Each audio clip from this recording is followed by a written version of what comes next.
Here's a simple old cliche. Creativity is like a seed. For it to grow into something really cool, it needs a place to sprout and grow. Plant it in some good soil, give it an appropriate amount of sun and water, and it may grow into, a mighty oak tree or something. Then come the acorns and more trees, and after a while you've got this huge forest, right? This is how music scenes work. One or two or three really talented people or really cool bands find a place to grow. And if the conditions are right, we eventually end up with a music community, a genuine scene, a forest that becomes not only self-sustaining but so interesting that it actually and continually attracts new participants. And more importantly, it starts to attract attention outside the immediate geographic area. CBGB's was this little club in New York City that became ground zero for the original punk rock explosion in the 1970s. More recently, we've seen Seattle become the mecca of grunge, and Orange County, California, become the headquarters for several flavors of hardcore and ska. Meanwhile, Manchester was the hottest city in Britain in the early 1990s, and the Camden area of London was where Britpop all began. Plus, we've seen action in smaller places like Athens, Georgia, and Austin, Texas. In every case, what started out as a small group of people in a tiny geographic area grew into something that attracted international attention. It doesn't happen all that often, but when it does, when the conditions are right, wow. All right, so what's next? Where should we be looking? Well, here's a suggestion. Montreal. Yeah, Montreal. Now, the ongoing history of new music.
That could be the hottest and most critically acclaimed indie band of 2004 and 2005. That's Arcade Fire with Neighborhood Number 3, Power Out, from a CD called Funeral, which has one of the hottest and most critically acclaimed indie scenes in the entire world right now. Welcome again, I'm Alec Cross, and we're going to spend the next hour giving some props to a city that fell on some hard times after the Olympics left town in 1976. There was the big debt from the Games and the era of the Parti Québécois, which brought with it the specter of separatism and the economic pall that lasted for decades. It was still a great party town, but there were all these other issues. But now that's all changed. Separatism seems to have cooled, for the time being at least, and things are better economically. Hipsters, looking for the next hot scene, the next big party, and the next explosion of cool music, cool clubs, and cool people, seem to have anointed Montreal as that place. But not the entire city, just English Montreal. There's obviously a gigantic and very healthy French music scene in Quebec, but the international hipsters are concerned about the scene created by the minority, the English kids in Montreal. In fact, they're a minority within a minority, and what they're doing is getting some major international word-of-mouth and media attention. Now, how this scene and this international consensus came to be is rather interesting. When the Parti Québécois was first elected in 1976, a lot of companies and a lot of people pulled up stakes and moved down the 401 to Toronto. Many English speakers said, separatism? Language laws? Forget that, we're out of here. Money, resources, and people moved out. And after centuries of being Canada's dominant city, Montreal went into decline. Toronto became the center of the universe as far as the Canadian music industry was concerned. Now, this is not to say that nothing happened in Montreal musically after 1976. There was a solid punk rock community with bands like the Nils and the Asexuals and the Gruesomes, 39 Steps and the Ripcords.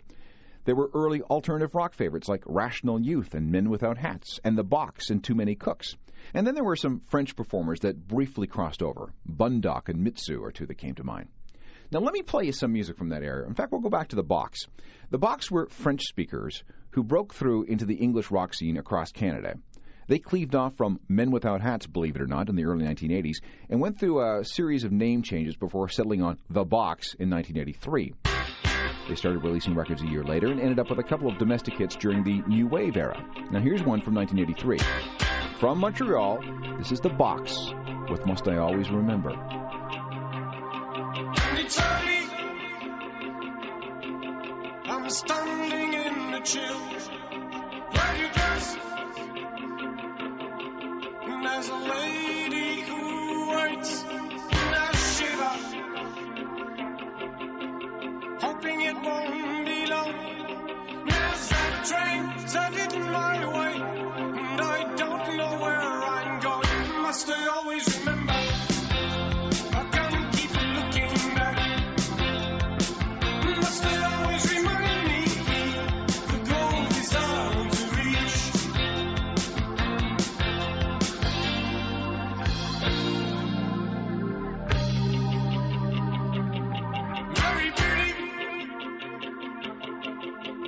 Country goes by very far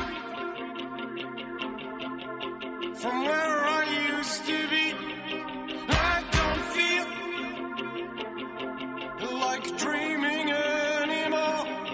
I contain my emotions and I think I understand. Must I always remember?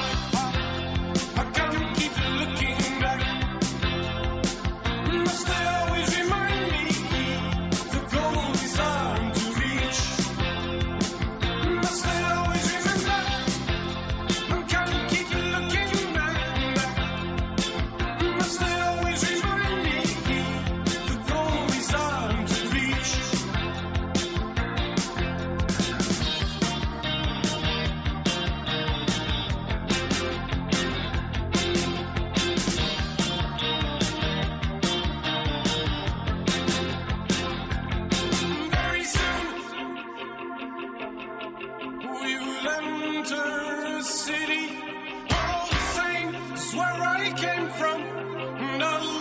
Just the same, must I always remember? I can't keep looking back. Must I always remind me the goal is hard to reach? Must I always remember?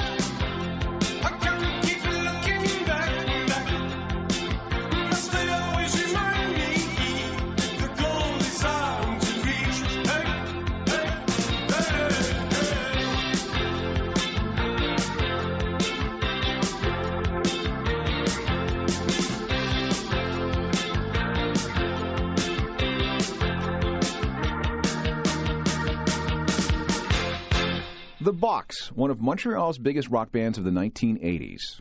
Now here's another example of a Montreal rock band who managed to break out nationally. The Doughboys descended from the Asexuals in the middle 80s, and by the early 1990s were getting some attention across Canada. This is a sample from 1993. It's the Doughboys with Shine.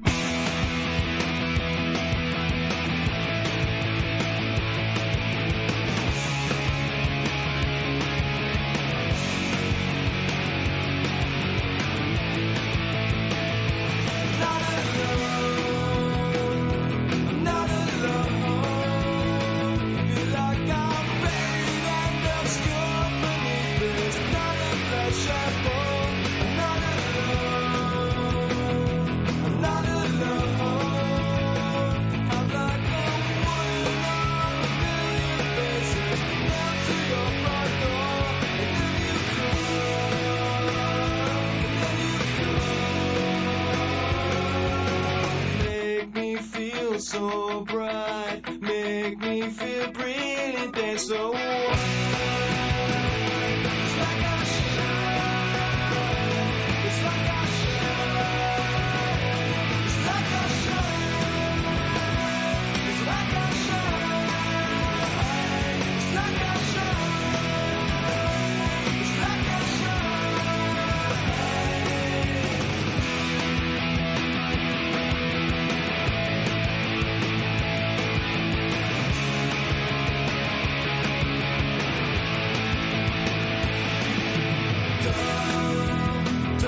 It's how I feel, and to shine and feel real. It's really no big deal. It's your eyes are bright enough. Your eyes are bright enough for everyone to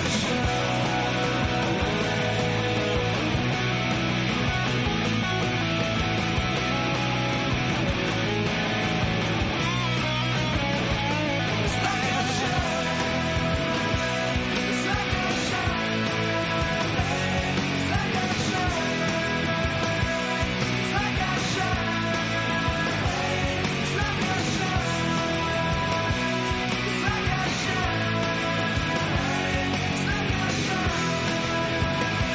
It's like a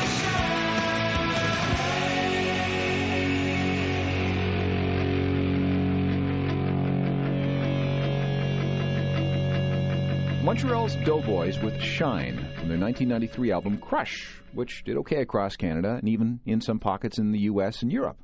But they come from a time when the English Montreal music scene was nowhere near what it is today. So what happened between then and now? That's what we'll look at next. You're tuned to the ongoing history of new music. This is the ongoing history of new music. Welcome back to this look at the Montreal indie scene, which is one of the coolest scenes in the world right now, or so the international hipsters would have us believe. When much of the Anglophone population decided to hedge their bets and move out after the election of the Parti Québécois in 1976, they left behind vacant buildings and cheap housing. Property values and rents went way down. And that's really important because young artists and musicians don't have a lot of cash. Cheap real estate is important. They need places to live and rehearse and hang out. And their fans need places in which they can hang out and enjoy each other. And the cheaper, the better. In the early and mid-1990s, when separatism seemed to be a real threat and when the language police started cracking down after the passage of Bill 101, the cultural tensions between the English and the French picked up even further, especially amongst the 7% of Montrealers who can only speak English.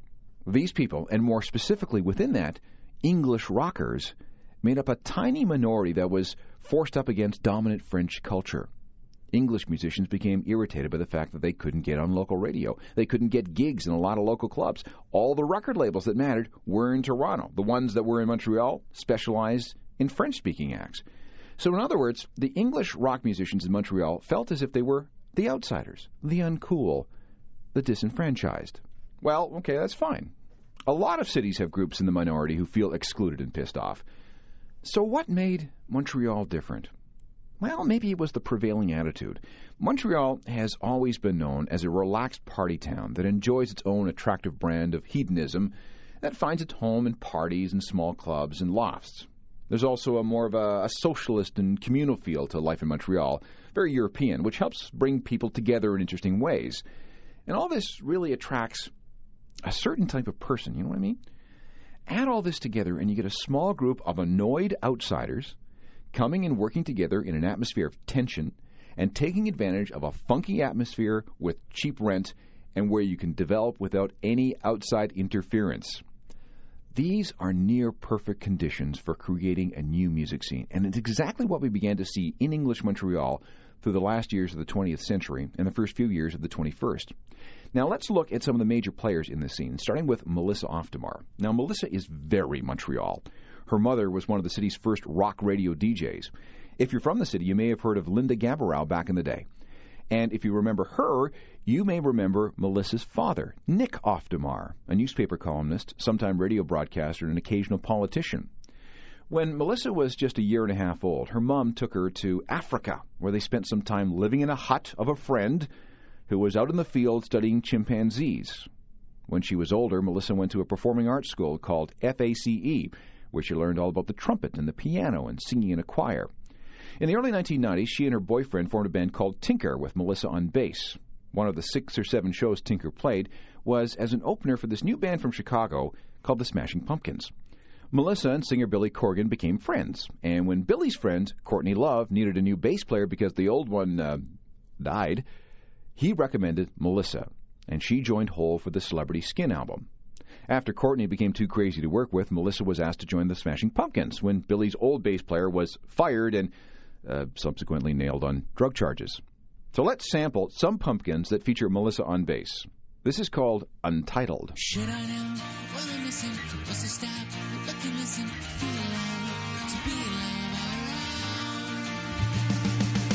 Anyone can hold a promise. Not everyone can feel wanting to feel love to feel love around. Sign me out.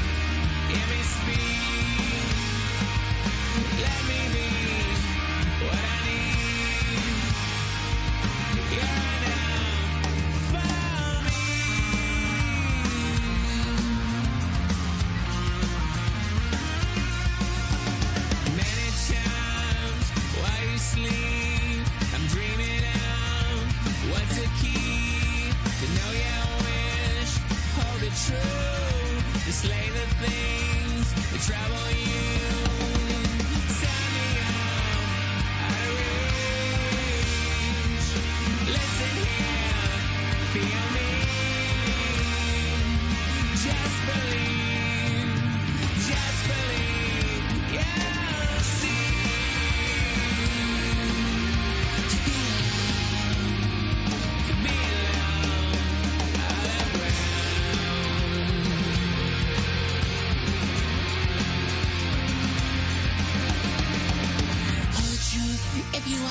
If you don't, I will flaunt it to feel love, to be loved around. When you're young, you can promise anything that you wanted to feel loved, to feel loved around. Send me out, let me speak from my heart, I'm a sea, playing happiness, just happiness, yeah.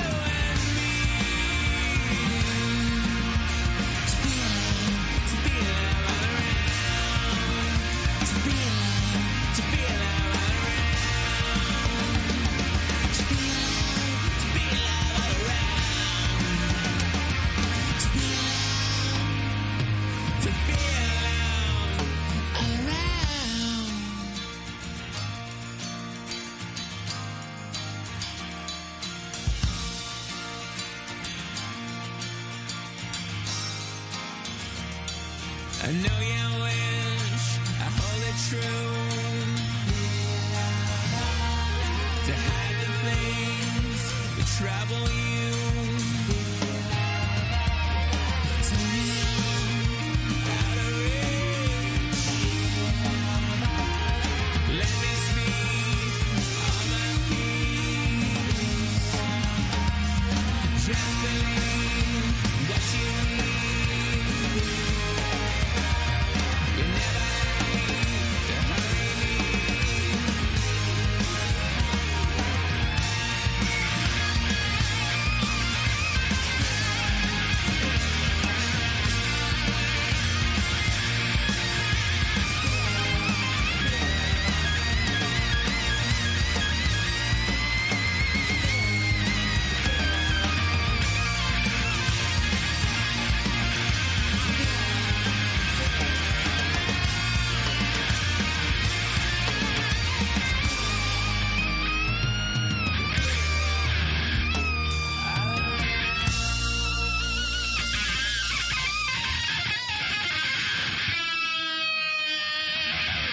the Smashing Pumpkins' last ever bit of new material featuring Montreal native Melissa Oftemar on bass. When the Pumpkins broke up in December of 2000, she flirted with a couple of other projects, including a very heavy Black Sabbath tribute band called Hand of Doom, as well as a short-lived thing called The Virgins, which featured some of her high-powered musical friends. That led to a 2004 album called Oftemar, which featured contributions from people like bands like The Pumpkins and Hole and Queens of the Stone Age. Here's a sample of that.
My heart, the cards of fate, seal the deal.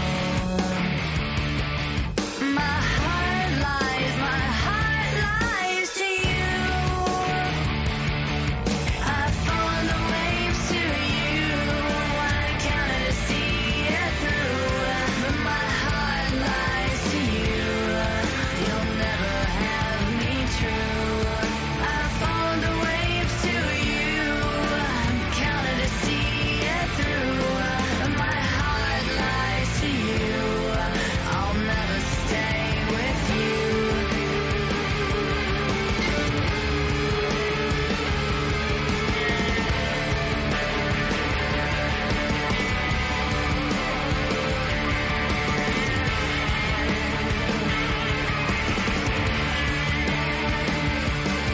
I've fallen the waves to you. I counted to see it through. My heart lies to you. You'll never have me true. My fire sighs and my burning eyes. My heart burns wildly in his eyes. He's just a drunken gambling man, dealing with the hand of desire's thing. I'm gonna shuffle his deck clean. I'm gonna shuffle his deck clean. Melissa Oftemar, bass player and Montrealer. We can now make a two-step connection from her to another major Montreal name. Melissa has a friend and sometime collaborator named Jordan Zadarozny. Jordan has also done work with a friend named Sam Roberts. Sam also came out of Montreal, although his parents are from South Africa. They emigrated to Canada back in the 70s to escape apartheid. They settled down in Canada and they had 4 sons. Sam is the oldest. He was born in Pointe Claire, Quebec. Sam started with violin lessons at age 4. The guitar didn't come along until he was 12. And he played in a bunch of different bands, the first of which was called Grover. And when he was with a band called William, they released a 3-song single on yellow vinyl called The Piranha. That was about 1996. William was followed by a group called North Star about a year later, and then there was a solo EP in 1998. It wasn't until 2001, when he recorded 6 songs in the basement of his friend Jordan, that things began to click. The result was an EP called The Inhuman Condition. Big Canadian hit.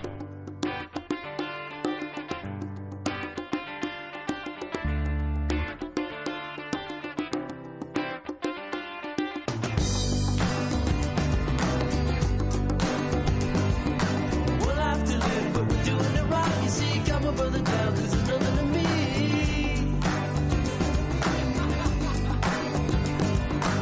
Everyone's saying that it's wrong to cheat, but there's no other way to get my life on easy street. Don't you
what you're living for. Been knocking you down, now you're looking for more. The only sound you hear is a closing door. Been looking for peace, but they're bringing you war. Well, I have to live, but we're doing it wrong. You see, got one for the best, this is nothing to me.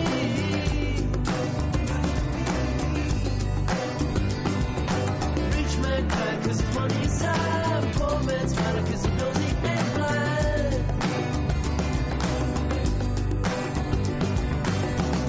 I think my life is passing me by.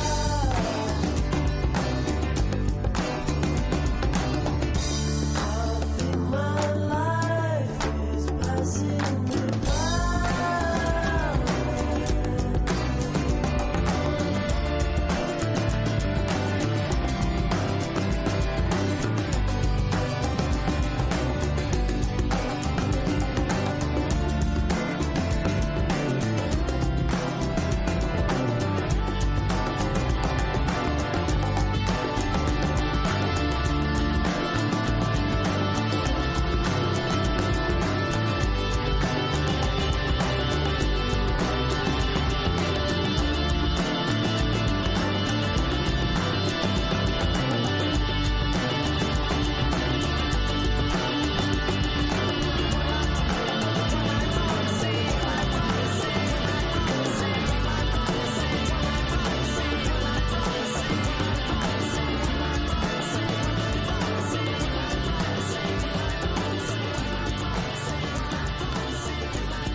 Sam Roberts, another Montrealer who's done good in the last few years. Simple Plan is another Montreal-based band who's sold a few records, about 2 million in fact. They can be traced back to a Montreal junior high school when the founding members were just 13. Simple Plan grew out of a band called Reset, who managed to tour with punk groups like Face to Face and MXPX. In 2001, the band joined the Vans Warped Tour, during which time they made a lot of friends. The next year, some of those friends, including Tom Hoppus from Blink-182 and Joel from Good Charlotte, helped them record an album called No Pads, No Helmets, Just Balls. A decision was made to follow a punk-pop route with that particular record, and it paid off majorly. Simple Plan's debut album went platinum in the U.S. I woke up, it was 7. I waited till 11 just to figure out that no one would call. I think I've got a lot of friends, but I don't hear from them. What's another night all alone when you're spending every day on your own? And here it goes. I'm just a kid and life is a nightmare. I'm just a kid, I know that it's not fair. Nobody cares 'cause I'm alone and the world is having more fun than me tonight. And maybe when the night is dead, I'll crawl into my bed. I'm staring at these 4 walls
Simple Plan from 2002. They are one of the biggest selling groups to come out of Montreal this century.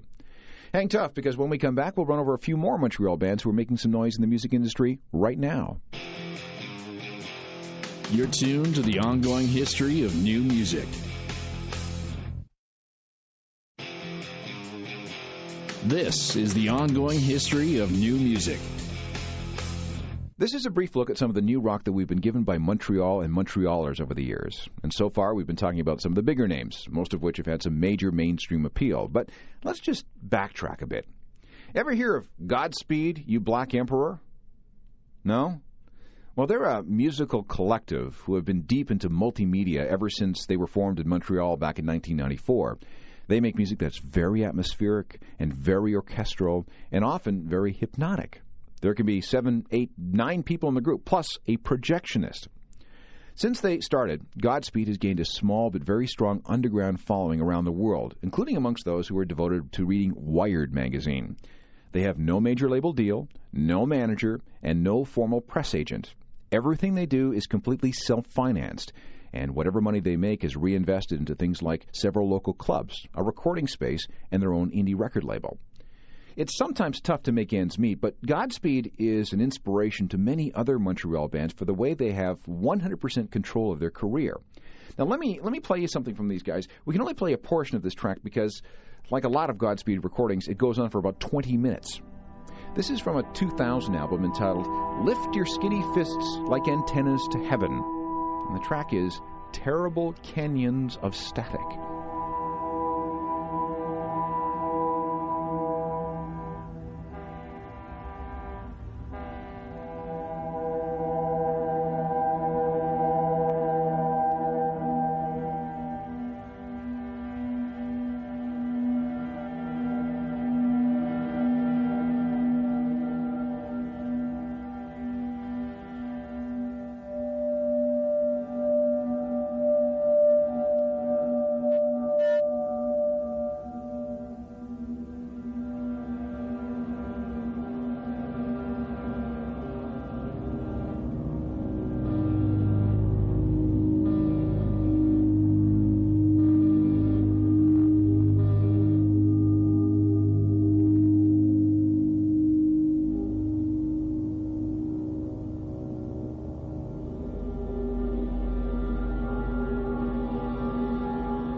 At the tone, 3 hours, 21 minutes.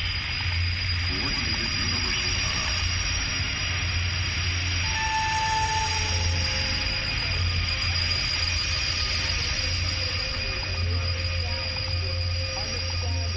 To bring it forth, it takes minute detail. It takes a holy life. It takes motions. It takes dedication. It takes dedication. It takes a death.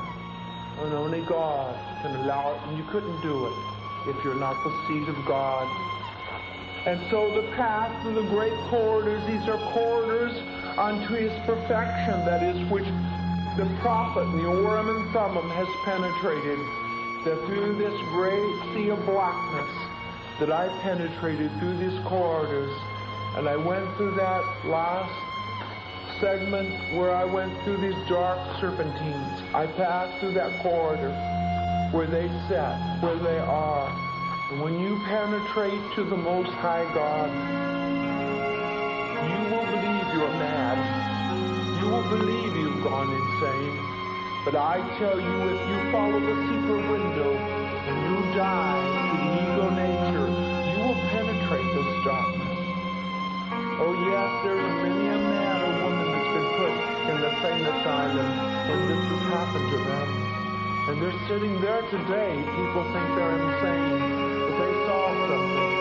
It's real. And they see it when they're on drugs. The only thing is they see it not through the light of God. And the way I showed you, I showed you this through the light of God and the understanding of God. Because when you see the face of God, you will die. And there will be nothing left in you except the God-man, the God-woman, the heavenly man, the heavenly woman, the heavenly child. There'll be prayer on your lips day and night. There'll be a song of jubilee waiting for your king. There will be nothing you will be looking for in this world excepting for your God. This is all a dream in death.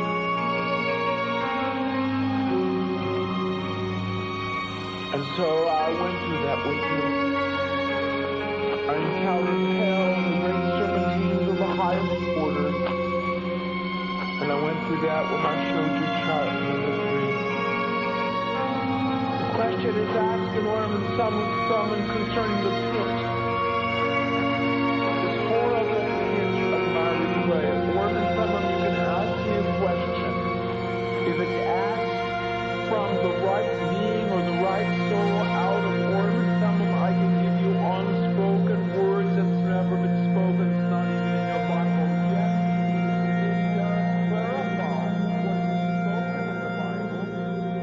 A sample of Godspeed, You Black Emperor. Very underground, but an important part of the Montreal New Rock scene. Let's finish up with the Stills, who have done really well for themselves over the past couple of years. They were formed by a bunch of art students in 2000. They relocated to New York for a while, where they made friends with bands like the Yeah Yeah Yeahs, Interpol, and The Rapture. In October of 2003, they showed up with a sound and an album that was equal parts Smiths, Cure, and Echo and the Bunnymen. And they suddenly found themselves with fans across the U.S., especially in California. They got themselves a gig at the prestigious Coachella Music Festival. And it was all pretty cool. The album is called Logic Will Break Your Heart, and this is Still in Love Song.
The Stills with Still in Love Song, a major single for them from their 2003 debut album, Logic Will Break Your Heart.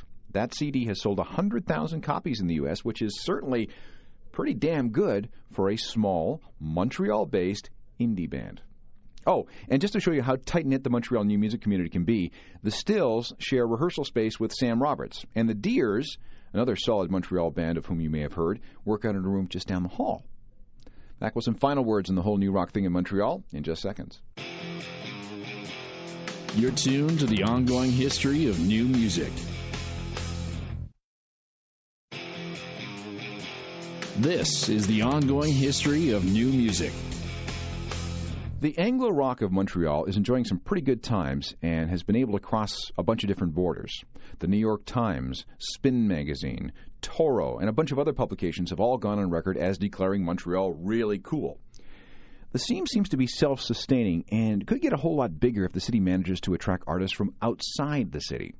One of the things that made Seattle ground zero for grunge was the fact that once things got rolling, people from around the country began gravitating to the Pacific Northwest, where they heard what was going on. We saw the same thing happen with punk rock in Orange County. And if you want to go back to the 1970s, CBGB's was the place for any self-respecting punk band who wanted to make a name for themselves. It's all about being attracted to the energy of a particular place. Could this happen to Montreal? Even more than it already has, that is. Well, maybe it's just a 5-hour drive from New York.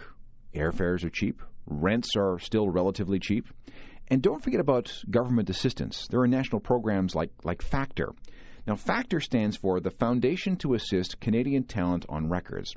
You make an application, and they might give you a grant to make an album or a video or to go on tour. So this is pretty cool. This is what we have in Canada. It's essentially government-subsidized rock, something you don't see in a lot of countries.